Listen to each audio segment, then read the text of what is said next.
सोनम के घर फूलमती नाम की एक नौकरानी काम करती थी।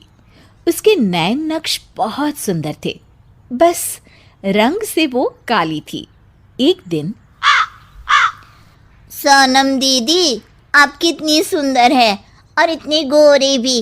काश मैं आपके जैसी गोरी होती। अरे लेकिन देख ना कितनी मोटी हूं मैं। मुझे तो पड़ोस की रानी अच्छी लगती है।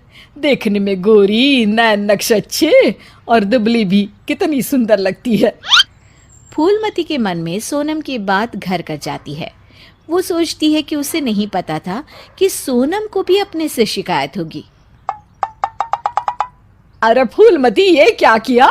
सब्जी में इतना तेल। वैसे भी मैं इतनी मोटी हूँ, ये खाना खाकर तो कभी जिंदगी में पतली नहीं हो पाऊंगी। अरे दीदी, मैं तो आपकी जैसी होती तो कोई शिकायत ही ना थी। गोरी गोरी। अरे गोरी ही तो हूँ। खुद को तो देख, तेरे नैन नक्श, तेरा पतला शरीर। फूलमती, कोई भी खुश नहीं है इस दुनिया में अपने रंग रूप को लेकर। किसी का कुछ न कुछ छूटा ही हुआ है। हाँ दीदी, लेकिन काली तो काली ही होती है ना। अरे शायद तू नहीं समझेगी। काश मैं भी रानी की तरह होती। अच्छा चल, आज रानी खाने पर आ रही है तो कुछ अच्छा बना लेना। तभी वहां रानी आ जाती है। रानी दुबली पतली गोरे रंग की महिला होती है। दोनों सहेलियां बैठकर गप्पे मार रही होती है कि वहां फूलमती खाना लेकर आती है। अरे रानी दीदी, आप कितनी सुंदर है। काश मैं आप ही की तरह होती तो कितना अच्छा होता। शुक्रिया फूलमती, लेकिन तुम्हारे नैन नक्श तो बड़े ही तीखे हैं। हाँ दीदी, लेकिन हूँ तो काली ही ना। वैसे तो मैं भी वो सामने वाली वंदना को देखकर सोचती हूँ कि काश मैं उसके जैसी होती। हैं दीदी, आप भी अपने से खुश नहीं? ना ना, मैं तो बहुत खुश हूँ। बस जरा लंबाई, काश मेरी लंबाई वंदना जैसी होती तो कमाल हो जाता। फूलमती उन लोगों को खाना देकर वहां से चली जाती है। वो सोचने लगती है, अरे ये क्या, मैं तो सोच रही थी कि सोनम दीदी सबसे सुंदर है, लेकिन लगता है सोनम दीदी कुछ नहीं। अब तो मुझे वंदना से मिलना पड़ेगा। देखो तो सही कि वो क्या चीज़ है। एक दिन मौका देखकर फूलमती वंदना के घर जाती है और उसके दरवाजे की बेल बजाती है। हाँ बोलो, क्या काम है? मैं ना एक काम वाली हूँ और घरों में काम करती हूँ। क्या आपको किसी नौकरानी की ज़रूरत है? हाँ हाँ, ज़रूरत तो है, लेकिन सिर्फ झाड़ू के लिए। वो क्या है कि पोछा मैं खुद लगाती हूँ, जिससे मेरी फिगर मेंटेन रहती है। दीदी, एक बात बोलूं, आप कितनी परफेक्ट हैं।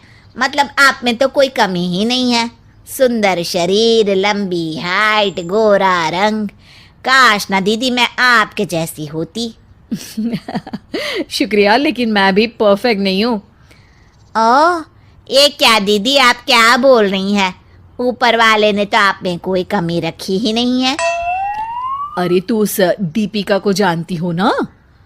कैसी बात कर रही हो दीदी? वो कहानी हर घर की हीरोइन ना?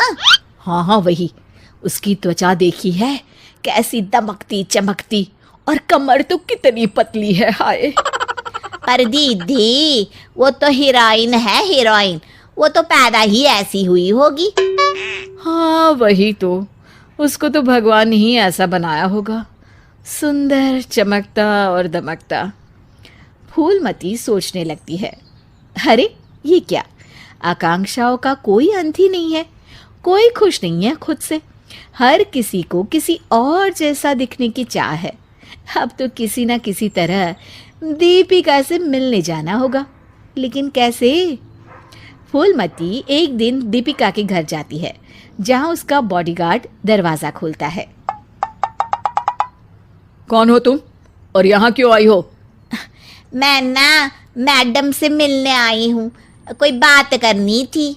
अरे चलो चलो यहाँ से, ये कोई धर्मशाला नहीं है जो बात करने के लिए आ गई मैडम से।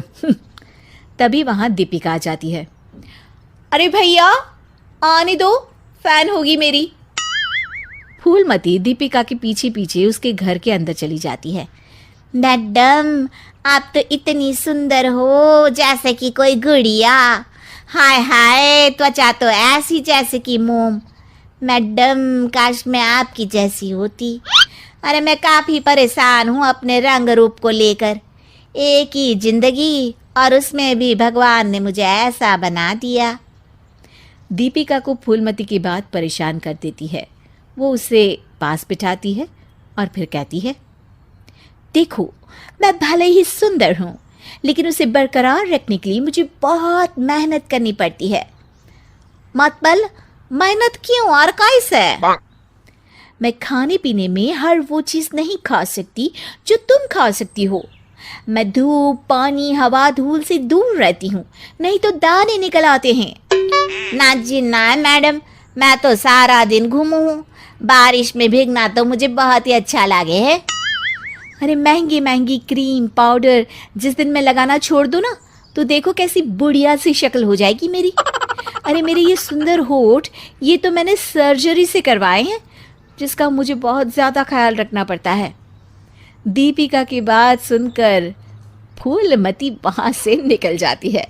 वापस आती है सोनम के पास और काम करने लगती है। अरे फूलमती, क्या हुआ? आज बड़ी खुश लग रही है। हमेशा तो परेशान सी रहती थी, अब किसके जैसा लगने की चाह है? किसी की तरह नहीं दीदी, भगवान ने तो मुझे बहुत ही अच्छा बनाया है। मेरे जैसे नैन, नक्श और काया हर किसी को नहीं मिलती।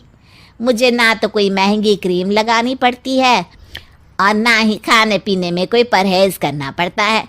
मौसम कोई भी हो, मैं तो पूरे मजे लेती हूँ।